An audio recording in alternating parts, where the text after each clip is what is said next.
चलिए शुरू करते हैं एक्सरसाइज 3.2 और उसका पहला क्वेश्चन आपको दिख रहा है, लिखा है from the pair of linear equation the following problems and find their solutions graphically. तो पहला हम बात करते हैं शिवेन से। 10 students of class 10th took part in a mathematics quiz. If the number of girls is 4 more than the number of boys, find the number of boys and girls who took part in the quiz.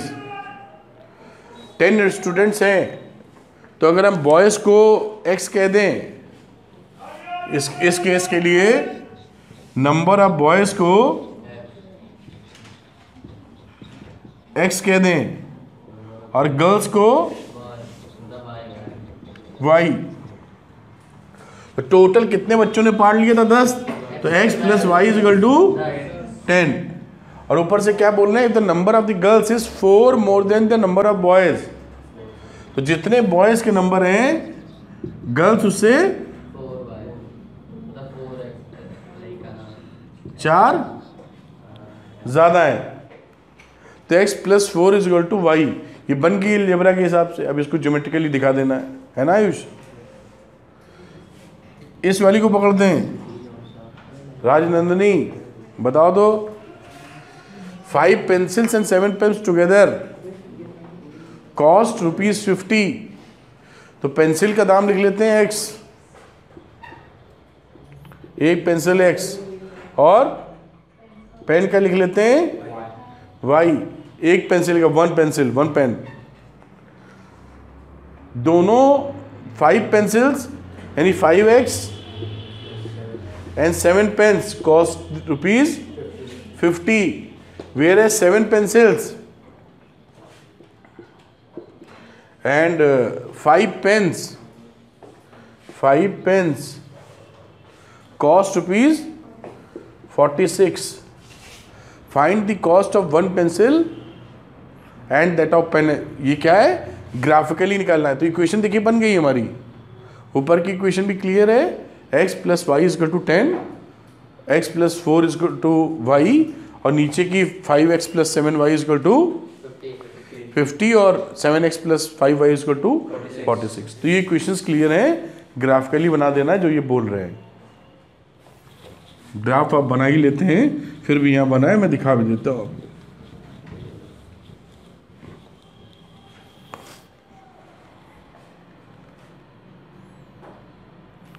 ये देखिए पहले का हो गया x plus y is equal to 10 और y is equal to x plus 4। ये table बन गई आपकी। ग्राफ से पहले पॉइंट्स निकालने होते हैं, आप निकालते हैं, और ये ग्राफ बन गया दोनों का। ठीक है, पॉइंट निकालिए, पॉइंट को प्लॉट कीजिए, स्केल की मदद से स्ट्रेट लाइन खींच दीजिए। ठीक है। दूसरी कंडीशन जो थी वो ये थी, दिख रहा है आपको दोनों पार्ट। पॉइंट्स निकालिए, पॉइंट्स निकाल के इसमें प्लॉट कर लीजिए पॉइंट्स आराम से और खींच दीजिए, क्योंकि ये आपने कई बार खींचा होगा, इसमें ज़्यादा कुछ बताने को लगता नहीं है। ठीक है, इस तरह से पहला पार्ट, पहला क्वेश्चन आपका हो जाता है। क्वेश्चन नंबर 2 पे चलते हैं। अंशिका देखो भाई, on comparing the ratios A1/A2, B1/B2, C1/C2, find out whether the lines representing the following pairs of linear equations intersect at a point are parallel और कोइंसिडेंट। इसमें ग्राफ बनाने को नहीं बोला है, जानना है। तो जानना है तो जानते हैं। पहले वाले को पकड़ा हम लोगों ने, हाँ, A1/A2 पहले वाले के लिए, इसी तरह सबके के लिए लिख लेते हैं और हम बोलते चलेंगे ऐसे। तो A1/A2 हो गया 5/7 और B1/B2 -4/6, मतलब तो A1/A2 is not equal to B1/B2। तो इंटरसेक्टिंग हो गई। क्या हम ये समझ पाए? A1/A2 की वैल्यू B1/B2 के बराबर नहीं आई है। ठीक है राजनंदिनी, इधर आ जाओ बेटा दूसरे वाले में। तो अभी दूसरे के लिए लेते हैं, इसको हटाते हैं यहां से, और दूसरे के लिए A1/A2 कितना हो गया? 9/18, 1/2। और फिर दूसरा B1/B2 कितना हो गया? 3/6, 1/2। और तीसरा 12/24 1/2, तीनों बराबर हैं। ये कैसी लाइन हो गई? कोइंसिडेंट या ओवर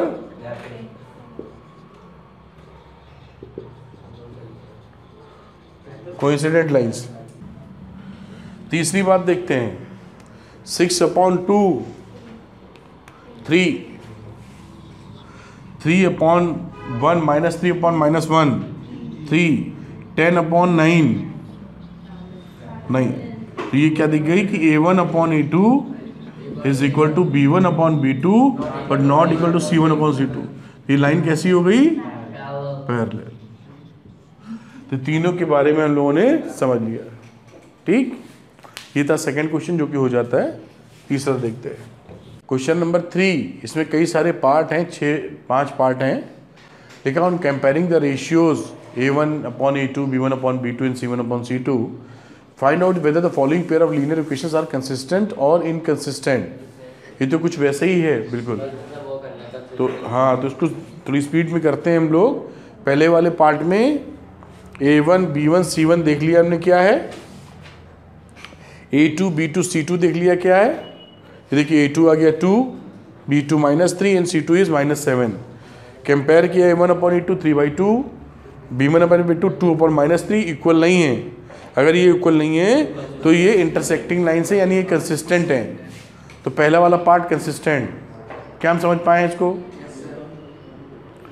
सेकंड पार्ट में आते हैं। इक्वेशन लिखी हुई है, इसको रीराइट करेंगे तो इस तरह से लिख लेंगे। फिर सबको ax + by + c के फॉर्म में लिखना रहता है पहले।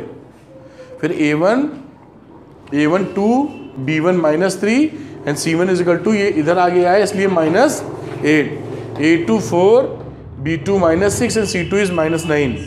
A1/A2 2/4 1/2 आ गया, B1/B2 1/2 आ गया, C1/C2 8/9 आ गया। इसका मतलब ये पैरेलल लाइंस हो गई। और पैरेलल लाइंस क्या होती हैं? इनकंसिस्टेंट। तो ये सिस्टम इनकंसिस्टेंट है, इनके कोई सोल्यूशन नहीं मिलेंगे। कंसिस्टेंट होने का मतलब कोई सोल्यूशन मिले, यूनिक हो चाहे इनफाइनाइट हो। तीसरा पार्ट देखते हैं आयुष। इस इक्वेशन को फिर हमने ax + by - c के फॉर्म में लिख लिया। अब A1 A2 देखा, A1 is 3/2, B1 is 5/3, C1 is -7। इसी तरीके से A2 B2 और C2। ठीक है, अब इसके आगे A1/A2 निकाला, ये आ गया 1/6, B1/B2 -1/6। ये दोनों इक्वल ही नहीं है, यानी ये क्या हो गया? इंटरसेक्टिंग यूनिक सोल्यूशन, यानी कंसिस्टेंट। ठीक, ये कंसिस्टेंट हो गया।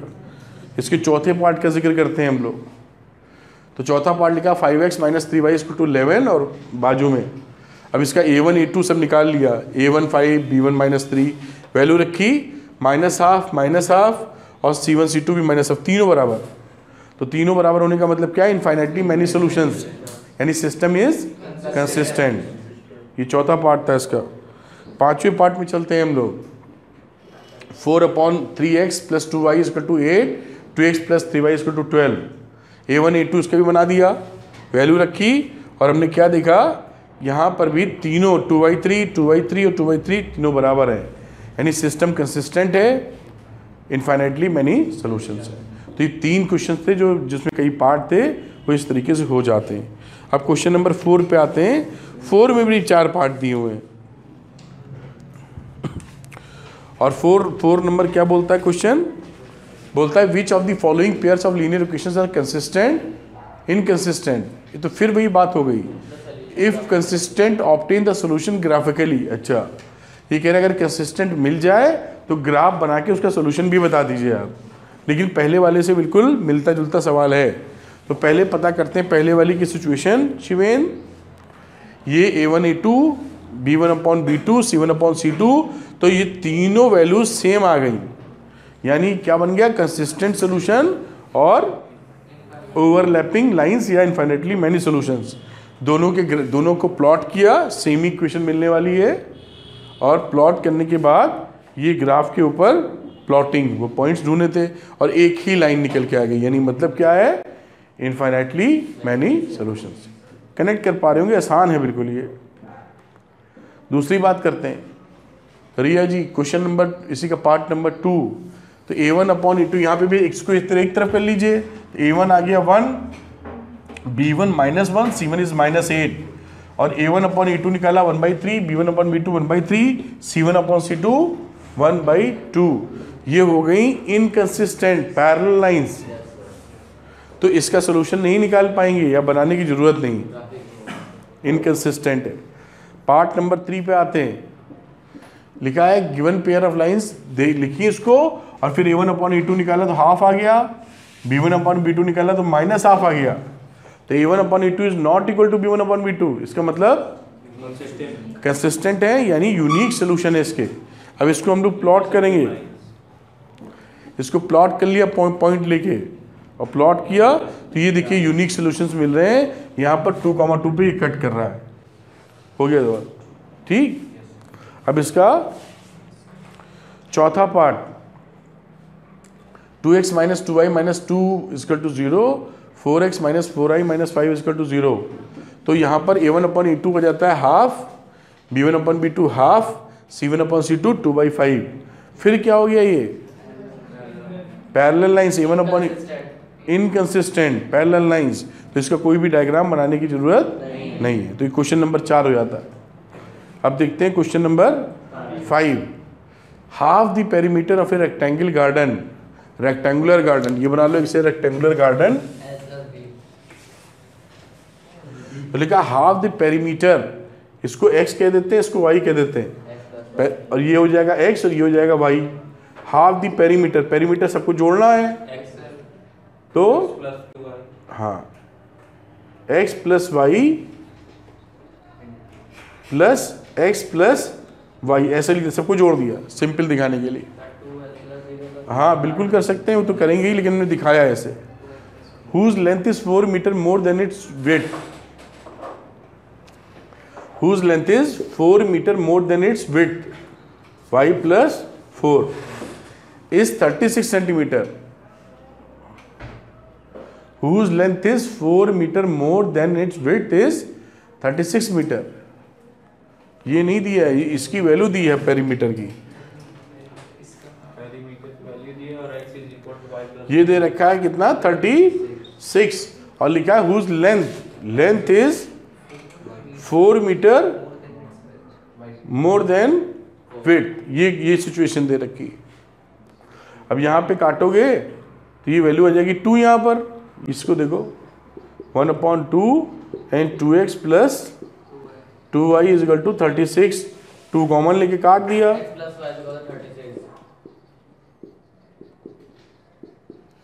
ये देखो तो x + y = 30।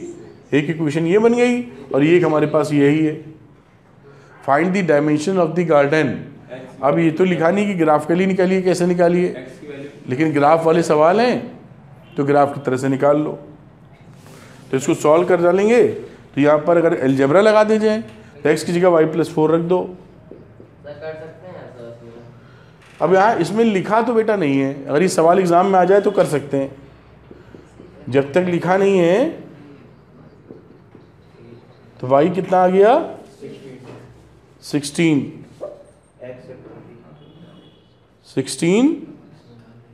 और y की वैल्यू यहाँ डाल दो तो x कितना आ गया 20।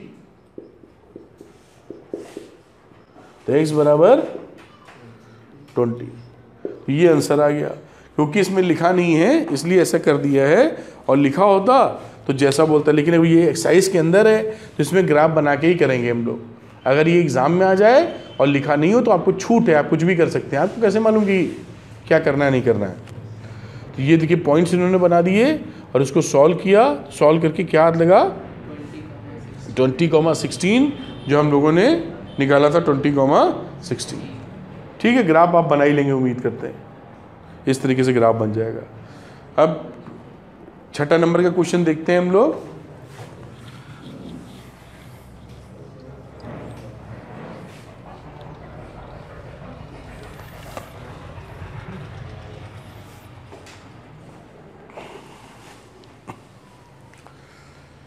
Given the linear equation 2x + 3y - 8 = 0, right another linear equation in two variables such that the geometrical representation of the pair is so formed is intersecting lines. Example देना लगता है, इंटरसेक्टिंग लाइन लिखनी है तो हम example बहुत प्यार से देंगे. हमें मालूम है कि इंटरसेक्टिंग लाइन्स में a1/e2 is not equal to b1/b2 होता है. तो पहले लिख दीजिए 3x कुछ भी लिख लीजिए plus 2y is equal to 8. अब हमें a1/e2 इसको भी कुछ भी लिख लो, शुरू में 5x लिख दिया. बस अब ध्यान क्या रखना है कि 3/5 के बराबर ही ना आ जाए, तो इसको उठा क्या कर दो 3y कर दो. नहीं, ये कैसी हो गई इंटरसेक्टिंग लाइन्स, क्योंकि a1/e2 is not equal to b1/b2. समझ पाए? अब कह रहा है कि पैरेलल लाइन्स लिखो, तो पैरेलल लाइन लिखने का मतलब है हो गया क्या 2x plus 3y is equal to 8. इधर पहले वाली इक्वेशन में सर 3y रहेगा और 2x रहेगा. ऊपर एक इक्वेशन दी हुई है ना, दूसरी हमको. अच्छा ठीक है, ऊपर की एक दे रखी, इसी से मिलती हुई लिखनी है. तो 2x ये जो लिखी थी इसको पकड़ लेते हैं, हमने दोनों ही लिख डाली हैं. तो ये पहली इक्वेशन उन्होंने दे रखी है. अब हमें दूसरी इक्वेशन ऐसी लिखनी है कि जो इंटरसेक्टिंग लाइन बने, तो इसको इसी को लिख दीजिए 2x और 3 की जगह कर दीजिए 4 -9 इक्वल टू 0, क्योंकि a1/e2 1 है, 3/4 1 नहीं है, हो गई इंटरसेक्टिंग. इधर आ जाओ, पहली इक्वेशन तो ये लिखी हुई है. अब हमें चाहिए पैरेलल लाइंस, तो उसको 2 से मल्टीप्लाई कर दो, 2 से कर दो, 3 से कर दो, किसी से कर दो, सब रेशियो बराबर रहेंगे सबके.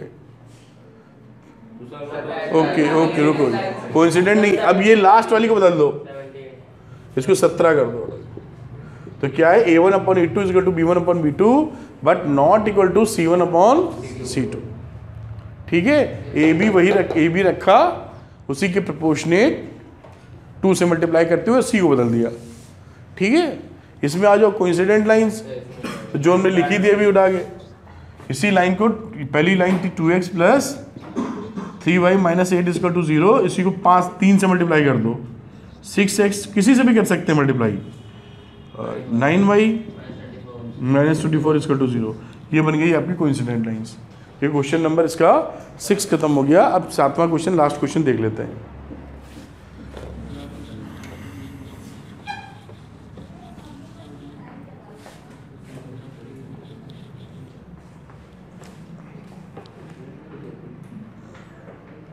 Question number 7. Draw the graphs of the equation. Draw the graph of the equations x minus y plus 1 is equal to 0 and 3x plus 2y minus 12 is equal to 0. Determine the coordinates of the vertices of the triangles formed by these lines and the x-axis and shade the triangular region. ऐसे सवाल बहुत आते हैं exam में. Very important for you.